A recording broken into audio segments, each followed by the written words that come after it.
Então, galera, aqui está mais uma profecia de Jesus que consta no livro de Isaías, tá? Algumas pessoas dizem, Isaías 53 não fala de Jesus, que o profeta não está falando. Sempre o profeta Isaías, que é um profeta grande, né, um profeta maior, sempre está falando de Jesus. Uma dessas profecias, ela é citada até por Mateus. Então, muitas profecias de Isaías, né, falam de Jesus, inclusive essa, que é a terra de Zebulon e de Naphtali, né, que é a Galiléia dos gentios, onde havia um povo em trevas, diz que Deus nos primeiros tempos tornou ela desprezível a terra, mas nos últimos tempos ela se tornaria gloriosa, né? O caminho do mar se tornaria glorioso, além do Jordão, Galiléia dos gentios. E Jesus se muda para Galiléia para cumprir essa profecia. Diz aqui, o povo que andava em trevas viu grande luz, e aos que viviam na região da sombra da morte resplandeceu-lhes a luz. O próprio Mateus relata isso, esse cumprimento, do motivo pelo qual Jesus estava na Galiléia, ali vivendo. Aqui, a Galiléia dos Gentios é uma referência bíblica que se refere a uma região geográfica no norte de Israel, que era uma região diversificada com uma população que incluía judeus e gentios. Então sabe que Jesus, como judeu, ele não poderia andar entre os gentios, mas ele está ali cumprindo uma profecia. No livro de Mateus, no capítulo 4, versículo 15, o Mateus cita essa profecia: terra de Zebulon, terra de Naphtali, caminho do mar, além do Jordão, Galiléia dos gentios. Ou seja, Mateus está mostrando que Jesus está cumprindo uma profecia do profeta Isaías, no capítulo 9. Aqui diz também Miqueias, profeta Miqueias fala: e tu, Belém Efrata? Parece que o nome de Belém eram dois nomes juntos. Ela não se chamava só Belém, ou essa Efrata era uma cidade colada com Belém, né? Uma cidade que não se acha na Bíblia. Pequena demais para figurar como grupo de milhares de Judá. De ti me sairá o que há de reinar em Israel, e cujas origens são desde os tempos antigos, desde os dias da eternidade, né? Então, aqui já é uma profecia de que o Messias, ele vai reinar em Israel, né? Ele vai nascer em Belém Efrata, né? De ti sairá, ou seja, de Belém nascerá, né? Sairá o que há de reinar em Israel, cujas origens são desde os tempos antigos, desde os dias da eternidade. Aqui em Mateus 22, 44, o próprio Jesus interroga os fariseus, perguntando a eles o que eles achavam sobre o Cristo, como eles entendiam de quem o Cristo, né, o enviado de Deus, o Messias, de quem ele era filho. Os fariseus acreditavam que o Messias era filho de Davi. Ele responde aqui no versículo 42, de Davi. Aí Jesus replica: como, pois, Davi pelo Espírito, o Espírito aqui é com E maiúsculo, é o Espírito Santo, é o pneuma, tá? Terceiro da Trindade, no grego, pneuma. Mas como Davi pelo Espírito chama-lhe Senhor, dizendo: disse o Senhor, meu Senhor, assenta-te à minha direita, até que eu ponha os seus inimigos por debaixo dos seus pés, tá? Aqui você vai ter curiós, né, na tradução aqui, ó, e curiós. Peraí, errado aqui, peraí. Se você ler esse texto sem entender o que Jesus está dizendo aqui, porque Jesus falou assim, mas como Davi falou pelo Espírito, como em Espírito Davi lhe chamou de Senhor, como Davi, inspirado pelo Espírito Santo, chamou o Cristo, né, o Messias, de Senhor. E se ele chama de Senhor, como pode ele ser seu filho? Versículo 45. E ninguém podia ousar responder aquilo, porque ninguém não entendia o porquê que Davi chamou o seu filho, que viria da sua linhagem, de Senhor. Aí Jesus, quando ele faz esse questionamento, ele fala, mas disse o Senhor ao meu Senhor, assenta-te à minha direita até que eu ponha seus inimigos por estrado de seus pés. Jesus está fazendo uma referência direta a um escrito antigo, uma profecia antiga, que está no Salmo 110, tá? O Salmo 110, versículo 1. Salmo 110, versículo 1. Tá aqui a oração, Salmo 110. Esse salmo é de Davi, tá? É Davi que está salmodiando. Ah, mas salmo é canções e tal. Pedro fala que Davi era profeta. Jesus fala que Davi falou pelo Espírito Santo, né? Tá lá com E maiúsculo.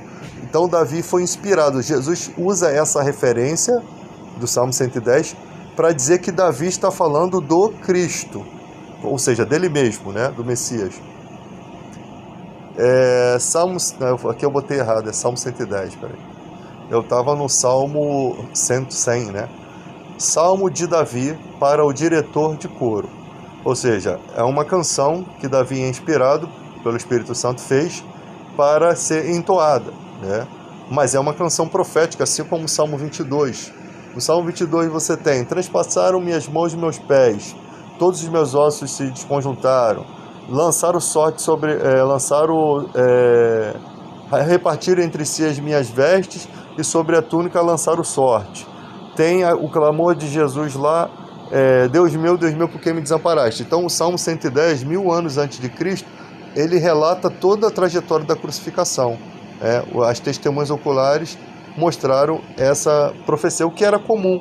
O Messias teria que cumprir coisas que foram inspiradas no Antigo Testamento pelos profetas, pelos salmos, e o próprio Jesus, quando estava a caminho de Emaús com os 2 discípulos, né, que questionavam acerca da ressurreição de Cristo, hoje já é o 3º dia, Jesus se oculta, aparece no meio deles e fala para eles que era necessário se cumprir as coisas que estavam escritas sobre ele na lei de Moisés, nos salmos, né, e nos profetas. Ou seja, o próprio Jesus diz que sobre ele também estava escrito nos salmos. Então são referências. É lógico que você não vai discutir com pessoas que não acreditam no Novo Testamento, mas toda religião ela vai pelejar de acordo com as suas crenças. Então, se eu vou falar algo, eu tenho que falar algo segundo os oráculos sagrados. Eu tenho que falar algo segundo aquilo que eu acredito. Não importa se o ateu não vai dizer, mas isso aí é o Novo Testamento, não acredito. Esse é problema seu. Eu tenho que argumentar dentro daquilo que eu creio. Se você não crê, pelo menos deixa eu argumentar sobre o porquê que eu creio dessa forma. Eu tenho razões para crer dessa forma. Eu tenho informações que me dão respaldo para me acreditar dessa forma. Senão não existe debate, né? Então quer dizer que o judeu pode argumentar dentro da Torá, das coisas que ele crê, e eu não posso argumentar dentro do que eu creio, só porque ele não crê no Novo Testamento. Então ele não poderia colocar essa argumentação para nenhuma outra religião, né? Porque as pessoas também não crêem na Torá, algumas pessoas. Então disse assim: disse o Senhor ao meu Senhor. Um Senhor primeiro aqui, tá com S maiúsculo, e o Senhor segundo com S minúsculo. O que significa isso? Que no hebraico, no texto original que isso foi escrito, as palavras têm outro significado. O primeiro Senhor é Jeová, que é o nome do próprio Deus. Ou seja, não tem como esse Senhor primeiro ser o mesmo do segundo. O segundo é Adoni, Então, que não é o mesmo Senhor do primeiro. Então Davi está dizendo no salmo dele: disse o Senhor Jeová, Deus Todo-Poderoso, ao meu Senhor. Ora, como assim? Davi tinha um Senhor, tinham 2 senhores aqui de Davi? Sim, e o texto hebraico mostra isso. E quem é esse segundo Senhor? Primeiro, esse primeiro Senhor, Jeová, está dizendo ao segundo Senhor e não a Davi, porque é Davi que está escrevendo o cântico. Ele está dizendo: assenta-te à minha direita até que eu ponha os teus inimigos por debaixo dos seus pés. Paulo vai dizer isso lá na frente, lá em 1 Coríntios, acho que é 9:6, se eu não me engano. Ele diz assim: que Deus sujeitou todas as coisas aos pés de Jesus. Mas quando diz todas as coisas, isso exclui o Pai, ao qual tudo lhe sujeitou. Ou seja, Jesus é um e Deus Pai é outro. Jesus é o Filho unigênito. Aqui só vou concluir isso e vou voltar para o texto. Esse texto também diz sobre esse mesmo ser, no versículo 4, diz assim: o Senhor jurou e não se arrependerá. Tu és sacerdote para sempre, segundo a ordem de Melquisedeque. Como é que alguém vai ser sacerdote para sempre? Se o sacerdote levítico, por exemplo, as pessoas morrem e acaba o sacerdote dela, e o outro substitui. Alguém para ser sacerdote para sempre, segundo uma ordem diferente, porque pela linhagem levítica, Jesus não poderia ser sacerdote da ordem levítica, ele não tem descendência ali. Então ele é Deus, o Senhor Todo-Poderoso, o Senhor, que está aqui, Jeová, jurou e não se arrependerá. Tu és sacerdote para sempre, segundo a ordem de Melquisedeque. Tu quem és? Davi? Davi morreu. Não pode ser sacerdote para sempre. Porque quando Jesus ressuscita, ele se torna sumo sacerdote da ordem de Melquisedeque, para interceder para sempre por nós. O sumo sacerdote faz o quê? A intercessão pelo povo. Então, por isso que ele é sumo sacerdote para sempre, segundo a ordem de Melquisedeque. Quem é Melquisedeque? Rei de Salém, que está lá no princípio. Paulo fala sobre isso. Melquisedeque é quem abençoou Abraão. Abraão, quando estava na guerra lá, nas guerras com os povos dele, com os 300 valentes da população dele, que Abraão era rico e tinha os seus empregados que ele converteu em soldados. E ali, Abraão, o Melquisedeque sai de suas terras e abençoa os soldados de Abraão, levando pão e vinho para eles, para eles poderem se alimentar e se fortalecer para os combates. E Abraão lhe dá o dízimo, e Melquisedeque abençoa o pai da fé. E Paulo vai dizer que devemos considerar Melquisedeque maior que Abraão. Por quê? Porque ele é o que abençoa Abraão. E Jesus é sacerdote de Melquisedeque, uma linhagem que não é conhecida muito bem, que não se sabe a origem, que não se sabe quase nada sobre Melquisedeque. É uma questão de Deus ali colocada. E Jesus é sacerdote dessa ordem, uma ordem praticamente desconhecida. É igual quando Jesus fala na última ceia: vocês vão na cidade tal, desprende lá o burrinho, se alguém perguntar, fala que o Senhor mandou, que eu viesse buscar. Foi um acordo que Jesus fez e a contrassenha seria essa, Se alguém perguntar, você vai falar isso como se fosse uma senha para a pessoa saber que foi o próprio Jesus que negociou com ele. Possivelmente seja isso. E quando ele fala isso, ele fala: você vai na cidade tal e procura um cara que está carregando um cântaro de água na cabeça. Se todo mundo carregasse água na cabeça, seria impossível achar esse cara. Mas só havia um tipo de pessoa que carregava água na cabeça, que eram os monges essênios, E as mulheres. Ele mandou procurar um homem, então seria fácil achar um homem que carregava naquela cidade água na cabeça. Ele deveria fazer isso todo dia, nos horários, porque deveria botar água para beber. Porque Jesus alugou um jumentinho ali. Então aquele homem devia ser cuidador de animais. Vira e mexe, ele estaria pegando água. Então seria facilmente reconhecido. E depois de anos, numa escavação, encontraram realmente ali naquela localização o portão dos essênios. Era um monastério que foi emprestado ali, que depois parece que um terremoto destruiu aquele lugar. Ali havia o portão dos essênios, onde habitavam os monges essênios, que eram uma linhagem farisaica, um tipo de farisaísmo, que estudava as leis de Deus, mas de uma forma mais severa, e não era conectado aos sacerdotes e sumos sacerdotes do judaísmo tradicional. Eles eram exclusos, Eles viviam reclusos. Então Jesus conhecia um monge essênio, Então aqui a mesma questão aqui do Melquisedeque, que é um personagem que fica meio oculto, não se sabe da história dele. Então nós percebemos aqui que esse texto fala de Jesus. Agora vamos ver João 1,18. Aqui, ó, esse primeiro que vocês estão vendo aí. Ninguém jamais viu a Deus. O Deus unigênito que está no seio do Pai é quem o revelou. Olha o que esse texto está dizendo. Nenhum ser nesse universo, ninguém, nunca viu a Deus. Ver, face a face, nunca viu a Deus. Aí ele fala, o Deus unigênito que está no seio do Pai é quem o revelou. Quem é esse Deus unigênito? Aqui, ó, a palavra, olha que ele usa a palavra Theos para o primeiro Deus e a palavra Theos para o segundo Deus, a mesma palavra. Ele chama Jesus de Deus. Se você ler o contexto todinho, é o mesmo texto que está falando do verbo que se fez carne.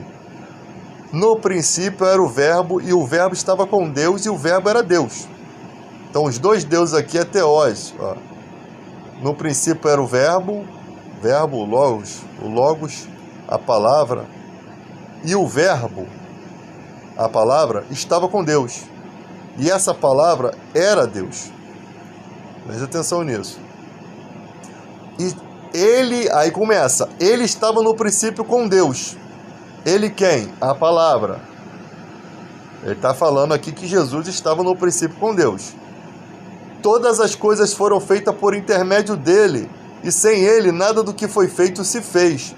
Ou seja, João está falando de uma segunda pessoa, está revelando uma segunda pessoa, e está dizendo que essa segunda pessoa, todas as coisas foram feitas por intermédio dele, né? Através dele, né? Que Deus não fez tudo só. O que tá sendo mostrado aqui, que Deus não fez tudo sozinho. Tinha alguém intermediário, tinha alguém que estava junto.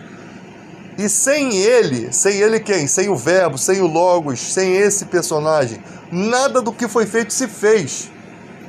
A vida estava nele, e a vida era a luz dos homens. Olha o profeta Isaías 9:1 lá dizendo, né? Que a luz viria, né, naquela cidade. Terra de Naphtali viu grande luz, né? João fala, né, sobre Jesus. Ele é a luz da vida, né? A luz que ilumina todo homem que veio ao mundo. A vida estava nele, e a vida era a luz dos homens. Ou seja, Jesus é o Pai da eternidade, porque a sua morte na cruz foi quem deu a paternidade dele, porque ele que gera a eternidade para nós. A sua morte, nós não teríamos eternidade nem vida eterna com Deus sem a morte de Cristo. Então a morte dele faz com que ele seja Pai da eternidade. Ele dá a eternidade para nós. Aí diz, a luz resplandece nas trevas, e as trevas não prevaleceram contra ela. Então Jesus ele chega na cidade de Naphtali, Zebulon, o lugar onde tinha um misto entre judeus e pessoas que não eram judeus, de gentios, né? E ali o povo vivia em trevas, porque não tinha lei para se conduzir. Eles tinham a lei, mas não seguiam a lei, né? Eles viviam em trevas. O povo que vivia em trevas viu grande luz. E quando Jesus vem, ele vê aquelas trevas, porque tinha endemoniado gadareno andando sobre sepulcros, comendo restos mortais, né? Você tem várias cidades de terra, eu estou falando de terra gentílica, não só naquela terra ali, mas Jesus se muda para Galileia, e em todas aquelas terras de circunvizinhança ele sempre encontrava pessoas doentes, leprosas, com demônios, e Jesus efetua algumas curas como cumprimento de profecias. Por exemplo, quando João Batista está para ser morto, ele manda os seus discípulos dizer, Senhor, pergunta a ele se ele é o Messias ou temos que esperar outro. Aí Jesus responde, fala para João que os cegos veem, os surdos ouvem, ou seja, os coxos andam. Jesus fez alguns milagres cumprindo profecias do Antigo Testamento, que os cegos iam ver, que os surdos ouviriam. Isso está lá em Isaías. Então dizer que Isaías 53 não é uma profecia de Cristo é uma mentira, né? Existem várias profecias e todos esses profetas de Deus nasciam exclusivamente para serem profetas. Qual é a razão de um cara ser um profeta e não estar falando de Jesus? Se ele não estivesse falando de Jesus, ele estaria falando de profecias daquela época. Mas nas profecias há um misto entre profecias da época e profecias do futuro, né? Ele era a luz. Aí ele fala aqui, ó. Houve um homem enviado por Deus cujo nome era João. Por que enviado por Deus? Porque João é a voz que clama no deserto profetizado no Antigo Testamento. E diz que antes de Jesus viria alguém para testificar sobre a vida dele. Este veio como testemunha para que testificasse a respeito da luz, a fim de todos virem a crer por intermédio dele. Né? Ou seja, haveria uma preparação de um caminho. O João era primo de Jesus e não sabia que Jesus era o Cordeiro de Deus. O Espírito Santo diz, aquele que você vê que descer a pomba sobre ele, esse é o que batiza com o Espírito Santo e com fogo. Então ele mesmo sendo primo de Jesus, ele não sabia. Só que João Batista, ele foi batizado, João o Batista, né? João o que batiza, e não era só João que batizava, haviam outros que batizavam na época, mas específico, a Maria, quando se aproxima da mãe de João, que eu acho que é Isabel que se chama, o próprio Jesus no ventre de Maria batizou João Batista no ventre dela.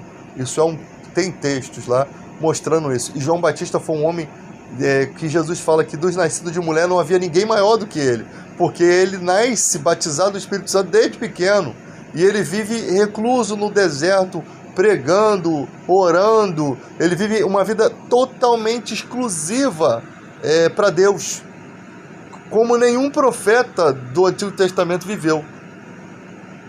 Porque o menor dos profetas seria maior, né, do reino de Deus, seria maior que João Batista, né, para você ter ideia. Mas João Batista era grande, era o maior homem da época. Jesus fala, dos nascidos de mulher, não há ninguém maior que João Batista.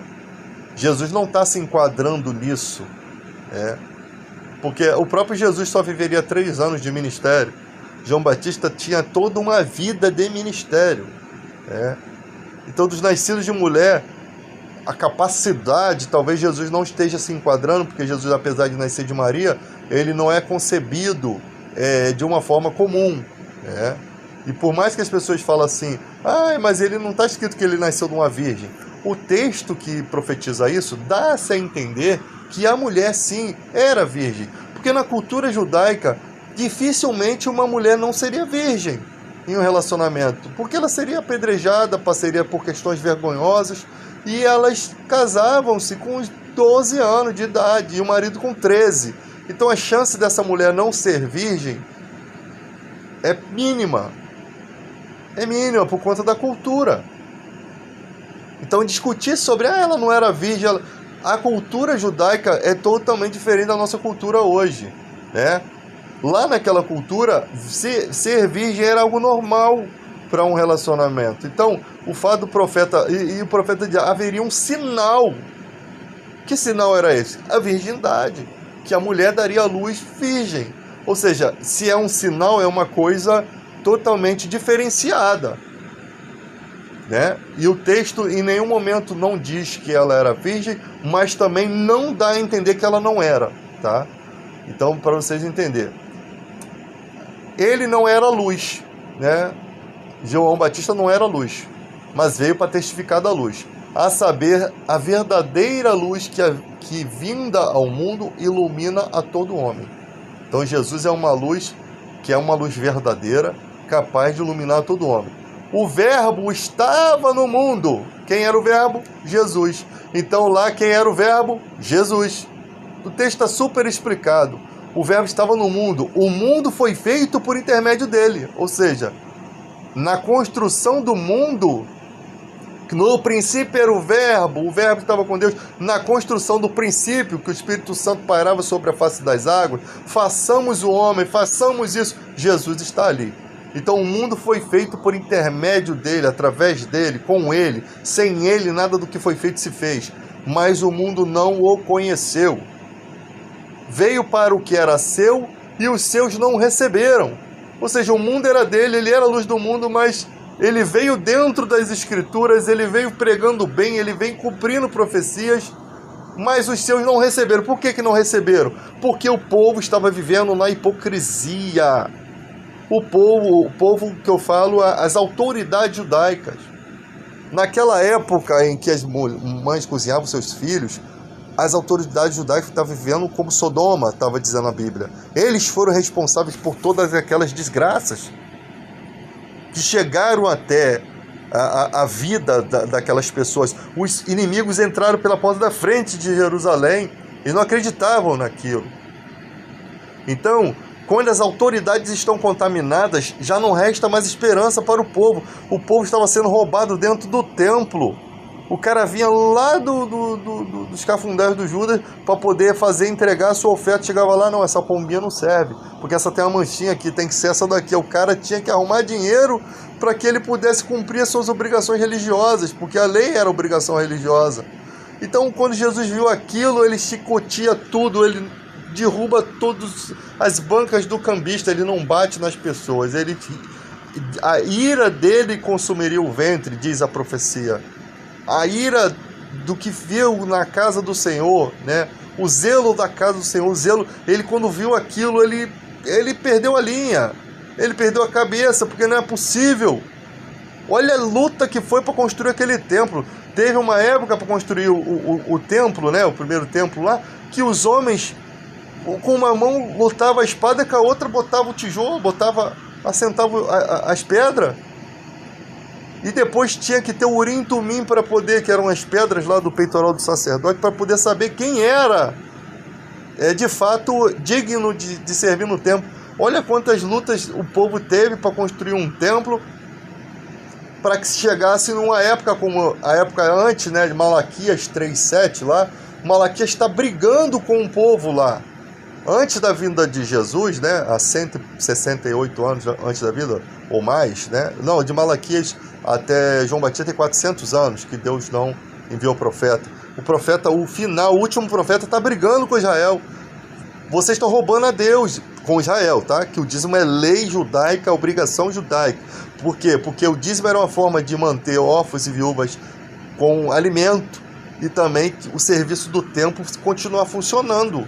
Os sacerdotes não podiam trabalhar fora, eles tinham que viver exclusivamente para socorro das pessoas, para poder cuidar das obrigações, dos recursos que iam para os órfãos e para as viúvas. Eles trabalhavam, eles não só oravam, eles tinham tinha leis acerca da lepra, então eles tinham que ir lá fazer o exame para ver se o cara estava curado, para poder dar a documentação dele ser restituído à sociedade. Tinha uma série de coisas, de obrigações que eles faziam, né? Além das orações, além de todos os problemas espirituais, eles precisavam resolver. E também problemas materiais, como ajuda a colaboração chegar no órfão e a viúva. E os judeus pararam, alguns judeus pararam de dar dízimo, ou seja, um compromisso que estava na lei, eles pararam de cumprir. Então, por isso que eles estavam roubando a Deus. Por quê? Porque Deus dá todas as coisas.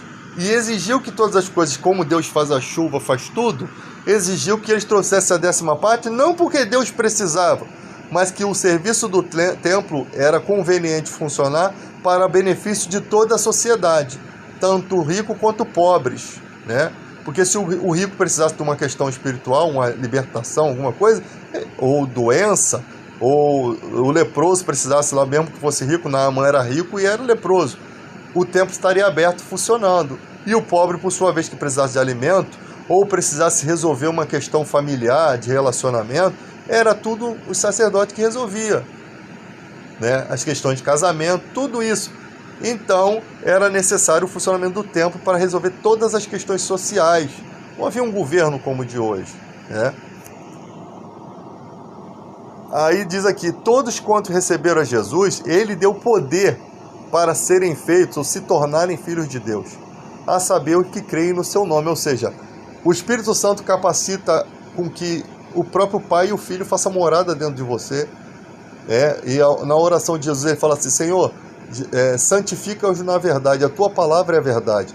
A pessoa, quando ela vem para Cristo, né, para que ela crê no nome, porque crer não é só dizer que acredita, é você praticar obras em que mostre que você realmente é cristão. Como é que o cara da escola de samba vai dizer que ele é da Mangueira se ele tá com a fantasia do Salgueiro? Todo mundo vai olhar, cara, tu é louco, tu tá com a fantasia do Salgueiro e tá dizendo que é mangueirense? Então, tipo assim, aqui crer em Jesus é praticar as obras de Jesus. Então, esses que creem no seu nome e praticam, esses receberam o poder para se tornarem filhos de Deus. Ou seja, o cara começa a não querer mais as questões do mundo, o cara começa a uma vida nova, né? Uma conversão de vida, ele vive em novidade de vida. Então ele se torna filho de Deus e, consequentemente, herdeiro. E a consequência disso é uma consequência no mundo espiritual muito grande, que lá em Colossenses 1,13 diz que ele nos tirou do império das trevas e nos transportou para o reino do Filho. No império das trevas onde que você vive, o leão, Satanás brama como um leão, querendo tragar a sua vida. É por isso que você não tem sucesso. É por isso que as coisas não saem, as coisas são difíceis, a luta é grande, os obstáculos parecem gigantes na sua vida. Por quê? Porque tem um leão bramando, tem um Satanás bramando como um leão, tentando tragar a sua família, a sua vida, a coisa fica ruim. E quando você tenta vir para a luz, você ouve a palavra de Deus, que a fé vem por ouvir a pregação da palavra, ainda assim o diabo está lutando para roubar essa semente que foi plantada no seu coração. É por isso que Jesus fala a parábola do semeador, para que você não venha desanimar. Na parábola do semeador, quando alguém ouve a palavra do reino, que é a palavra de Deus, e o diabo luta, a ponto de Paulo dizer que Satanás cega os entendimentos dos incrédulos para que não enxergue a luz que há em Cristo. Todo mundo que não tem a luz em Cristo ainda é um incrédulo, infelizmente não conhece essas coisas do reino. Não sabe por que uma pessoa pode crer num Deus invisível que nunca viu, numa história bíblica, num livro que foi escrito por homens. Como é que uma pessoa consegue botar toda a sua vida nisso? Por quê? Porque inúmeras pessoas fazem isso no mundo todo. Porque há um mistério ali. E esse mistério, há uma luta muito grande no mundo espiritual para que você não descubra esse mistério. Então, quando você ouve a palavra do reino, as coisas podem piorar na sua vida para poder desanimar você. Caraca, eu estou fazendo tudo certo, tudo está saindo errado. Por quê? Porque no mundo espiritual, o mal vai lutar para que ele cegar o entendimento, para que você não enxergue a luz. Porque quando você enxergar a luz, a sua vida não vai ser mais a mesma. A sua capacidade focal de ver a vida, de não ficar preocupado com as coisas que o mundo todo se preocupa, né? As pessoas ficam muito preocupadas. Caraca, eu não consegui ter aquele carro. Pô, meu carro tá velho, o carro do outro é melhor. Há um contentamento. Não significa que você não pode lutar para comprar um outro carro, mas aquilo não te deteriora por dentro, aquilo não te destrói. O fato de você ter um carro velhinho e às vezes você vive melhor, muito bem a sua vida, tendo poucas coisas, você consegue valorizar as coisas. A pior coisa do mundo é você passar por um lugar lindo e você não conseguir apreciar nada. É como se fosse roubado da sua vida aquele momento. Enquanto a pessoa está passando por um lugar lindo, o mesmo lugar que você, e ela consegue ver as cores, ela consegue se felicitar com aquilo, e você não consegue. Então uma questão espiritual diferencia muito, é uma coisa absurda. Você consegue se sentir satisfeito com um simples pedaço de pão, um copo de café, enquanto o cara tem tudo na casa dele, tem um Masterchef fazendo a comida dele, mas ele não consegue ser feliz, mesmo vendo pessoas que não tem nada sendo mais feliz do que ele, curtindo a vida. O que é isso? Existe o mal, cara, cercando as pessoas, tirando a vida, tragando, colocando ideologia na mente. Eu vejo pessoas na internet discutindo assuntos, o mesmo assunto o dia todo, parece que o cara não tem vida. Ele pegou um assunto ali e ficou naquilo. E acaba o dia, eu tenho certeza que ele fala assim, caraca, mais um dia que eu fiquei nessa discussão à toa. Porque enquanto você está te satisfazendo aquilo, você está tendo prazer naquilo, mas chega uma hora que você só tem desgaste. Ou seja, você não está sabendo administrar a sua vida, você está deixando a sua ideologia que você se apegou tomar o seu tempo. Até isso pode ser que seja uma influência maligna. você não consegue viver, você tem que mostrar aquilo, você está preso num ideal que você mesmo construiu. É a prisão, as cadeias da mente. A pessoa não consegue diversificar assunto, ela fica sempre naquele. Ela já não sente prazer. Eu sinto prazer em pregar, porque eu sei que isso ajuda as pessoas. É perda de tempo? Você está perdendo um tempo aqui, mas você está construindo algo espiritual. Algo que eu recebi, eu preciso transmitir, né? Então vamos lá. Continuando o texto.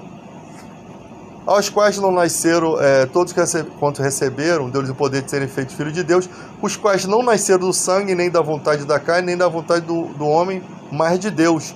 Ou seja, esse novo nascimento, ele não é uma consequência de você nascer filho de um rei, filho de sendo um príncipe, não. Isso é um nascimento que é da vontade de Deus, tá? Esse novo nascimento para se tornar filho de Deus. E o Verbo se fez carne e habitou entre nós, cheio de graça e de verdade.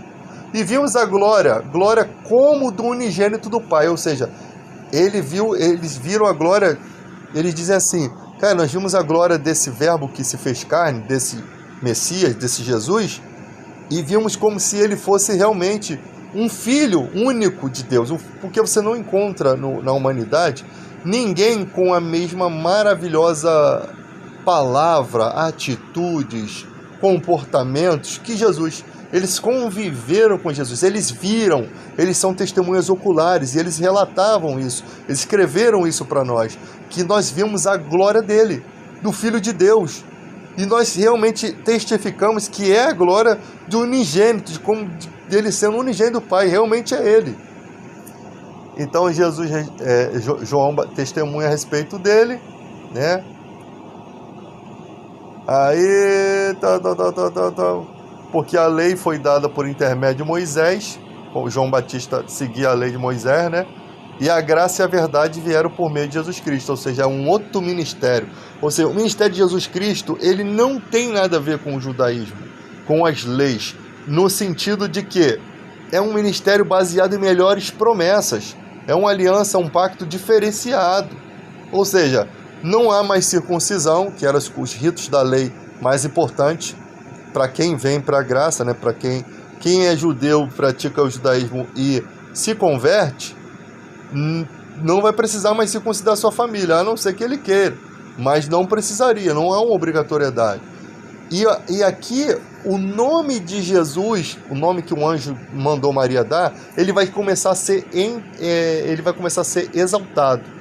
Ao nome de Jesus se dobre todo o joelho, porque na terra não há um nome maior pelo qual devamos ser salvos. Então, essa herança do nome Jesus, ele teve que deixar para nós algo que materializasse ele, né? Ele não se chamava Jesus no céu. Então, o nome Jesus, o anjo falou, Maria, dá o nome de Jesus.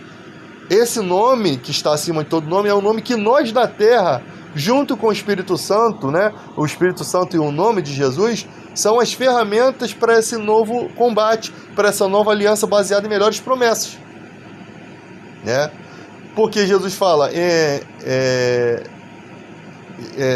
em Marcos 16, 17, ele fala assim, estes sinais seguirão os que creem, em meu nome expulsarão demônios, porão as mãos sobre os enfermos e os curarão.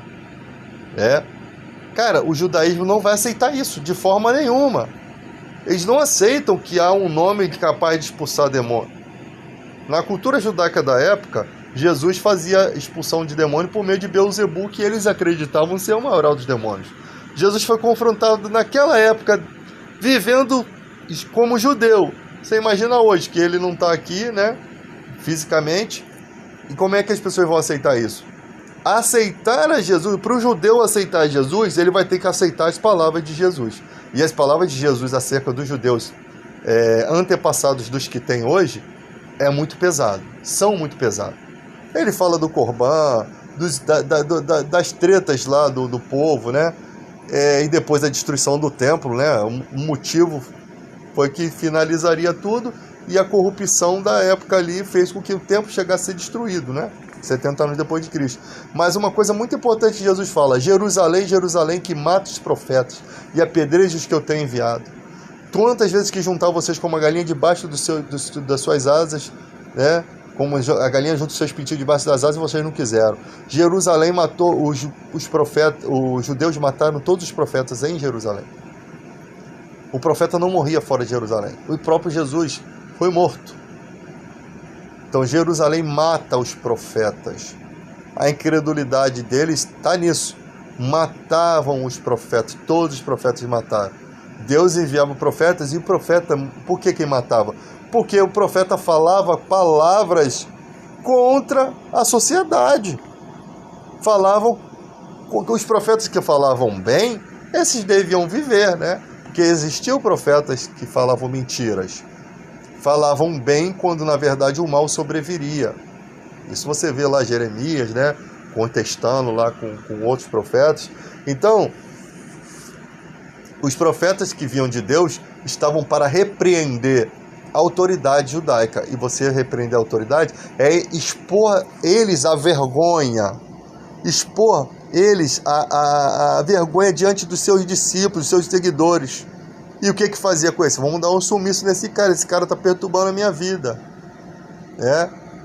Então, termino aqui porque todos nós temos recebido da sua plenitude graça sobre graça, porque a lei de Moisés foi dada por intermédio de Moisés, ou por meio de Moisés, a graça e a verdade, o ensino da graça e a verdade vai vir por meio de Jesus Cristo.